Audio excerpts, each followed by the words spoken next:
Harki hojjetee yoomiyyuu milkaa'aadha. Yooyyaa ashamaa harka fuunee kabajamtoota daawwattoota keenya. Nageenyi koo kan jaalalaa kan kabajaa bakka jirtan maratti isiniif haa ta'u. Akkam jirtu nagaa keessanii? Anillee obboleettiin keessan nagaa guutuun qabaa galanni Waaqayyoof haa ta'u. Egaa har'as deebi'ee dhufee viidiyoo kana isin fayyada keessattuu shamarran keenya biyya Arabaarra hojjechaa jirtani. Viidiyoon kun baay'ee isin fayyada. Aga dhumaatti ilaaluudhaan yoo isinitti tole laayikii godhaa. Egaa viidiyoo guyyaa har'aa keessatti akkuma viidiyoo yeroo darbee isiniif hojjechaa ture har'as immoo viidiyoo haaraa waan haaraadhaan dhufeetan jira.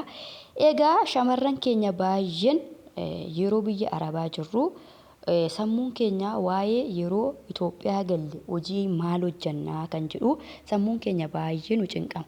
Egaa dhugaa dubbachuudhaaf Itoophiyaa keessatti yeroo baay'ee nan dubbadha. Itoophiyaa keessatti hojii tuffachuu yoo baanne gadi jennee yoo hojjenne hin milkoofna jechuudha. Harki hojjetee yoomiyyuu milkaa'aadha. Egaa kan booddeetti nu hambisu hojii tuffachuudha. Hojii xiqqaadha jennee bira darbuudha. Hojii xiqqaa yaadumattu jechuudha. Hojii xiqqaa tokkorraa yoo kaane sadarkaa guddaarra qaqqabna malee guddaarraa hin ka'amu. Hojiin kamiyyuu yeroo jalqabaatiif xiqqaadhumarraa gara guddaatti adeemaa jechuudha. Kanaaf egaa har'a immoo booniin keessan egaa maal isiniif qabattee dhufte yoo jettani yeroo darbee viidiyoo lamaan tokko waraabeen ture. Lukkuun koo buusatiin jirti. Killee gabaadhaaf illee dhiyeessan jira. Suuqiidhaaf dhiyeessan jira siniin jedhee har'as egaa waa'ee dhuma sanaati. Dhugaa dubbachuudhaaf lukkuu horsiisuun kun Itoophiyaa keessatti baay'ee hin babal'anne garuu lukkuu horsiisuun faayidaa hedduu qaba jechuudha. Faayidaa hedduu ammana kan hin jedhamne qaba garuu dadhabbii hin qabu jechuudha. Lukkuu horsiisuun hojii lukkuu hojjechuun dadhabbii tokkoyyuu hin qabu. Dadhabbiirraa bilisa kan ta'edha. Egaa lukkuu horsiisuu fi maaltu nu barbaachisa kan jedhu yeroo darbillee viidiyoo irratti hojjedhe garuu mana kootiif aaraa kan taatanii dhiyeenya mana kootti kan dabalamtan yoo ta'e irra isiniif deebi'uu nan danda'a rakkoon qabu. Lukkuu horsiisuu fi maal nu barbaachisa? Foonaa mataa keenyaa yookiin gibbii mataa keenyaa nu barbaachisa. Egaa foonaa namaatti mana kiraa keessatti lukkuu horsiisuun nuuf hin danda'amu. Sababni nuuf hin danda'amneefi tokko mana ofii keenyaa itti gallu kireeffannee lama mana lukkuuf ta'u kireessinee nus humni keenya waan nu hin dandeenyeef abbaan gibbichaa yookiin manichaas immoo lukkuu itti horsiisu jedhee nutti hin kireessu jechuudha. Kanaaf egaa daawwattoota keenya lukkuu horsiisuu fi inni guddaan ijoon murteessan kan nu barbaachisu foonaa mataa keenyaa yookiin gibbii mataa keenyaa manni kan dhuunfaa keenyaa ta'uu qaba. Sanaan alatti qarshii muraasani kan lukkuu horsiisuu jalqabdanii akkuma sadarkaa xiqqaarraa sadarkaa guddaa aga lukkuu xiqqaa sadarkaa xiqqaa yoo jedhame lukkuu 50 aga humna keenya aga saantimni walitti nuu qabame bu'aa sanaa itti dabalannutti lukkuu 50 irraa kaanee horsiifachuu ni dandeenya jechuudha. Kanaaf egaa lukkuun faayidaa hedduu qabdi horsiisti. Dadhabbii hin qabu. Jalqaba ganama ni kaataa akkuma namaa ciree wantoota ishiin nyaattu ciree ni kennitaa fi bishaan ni kennitaa fi yeroo laaqanaa irratti seeddee ciree laaqana ishii ni kennitaa fi yeroo irbaata ishiittis irbaata ishii ni kennitaa fi bishaan ishii qodaa ishiin itti dhudhu ni qulqulleessitaa. Seeraan qulqulleessitaa.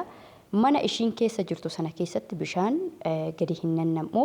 Bishaan bakka mijataa qodaa ishiin ittiin dhudhu bakka mijataa keessa fi yookiin immoo orrarraaf jechuudha dhiitee akka bishaan sun gan dhangala'ee ishii hin miine. Gonkumayyuu mana hindaanqoo kana keessatti bishaan gan dhangala'uu hin qabu akka seeraa ishiitti.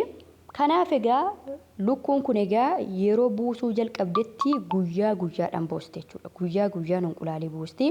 Egaa guyyaa guyyaan buustutti garuu qallamni ishii qallaba ishiitiif baajata qubaa keessaaf jechuudha.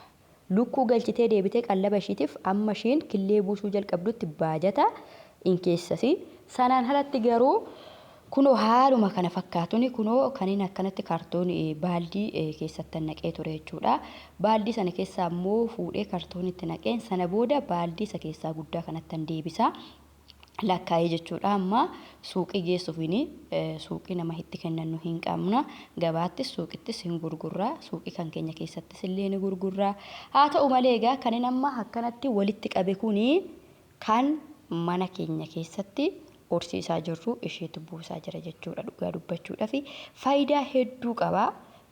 Killeen tokkittiin Itoophiyaa keessatti yeroo kana qarshii 20 jechuudha killeen tokkittiin. Kanaaf egaa buusuu jalqabde taanaan nyaata ishee soof dandeessi bu'aas keessa argattu jechuudha. Kanaaf hojiin kun immoo dadhabbii hin qabu. Inni guddaan wanti isin barbaachisu hojii kanaaf egaa akkuma jalqaba jedhee mana dhuunfaa keessanii yookiin foonaa dhuunfaa keessanii qabaachuu qabdu. Sanaan alatti hojii biraallee bukkeetti hojjechaa hojii kana hojjechuu hin dandeessu.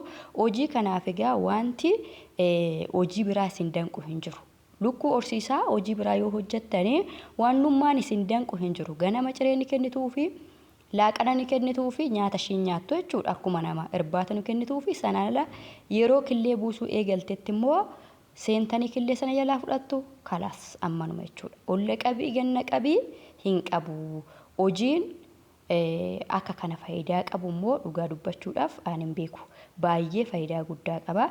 Isinillee qimamocha mana madaamii ijoolleen abdii boruutiif hojjechaa jirtanii ijoolleen qaqqaaliif gaggaariin jirtu hojii sissi'aayinaan hojii akkamii hojjanna jettanii baay'inaan qorannoo gaggeessaa jirtan hojii kanallee hojjechuu hin dandeessu. Akka galtaniin mana lukkuudhaaf ta'u qopheeffattanii sana booda maallaqa keessan kan lukkuu galchus kan nyaata ishii danda'us kan mana ishii ijaarus adda baafattanii gara hojii kanaatti deemuun hin danda'ama. Hojiin kun faayidaa guddaa qaba.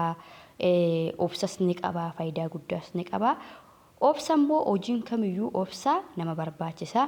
Kanaaf egaa Waaqayyoon isinaa milkeessu milkaan isiniin jedhaa jabaadhaa hojjedhaa ijoolleen mana madaamii abdiin keessan boru amanamaadhaan isiniin jedhaa. Viidiyoo kana gaa yoo jaalattan laayikii godhaa. Baay'ee baay'ee.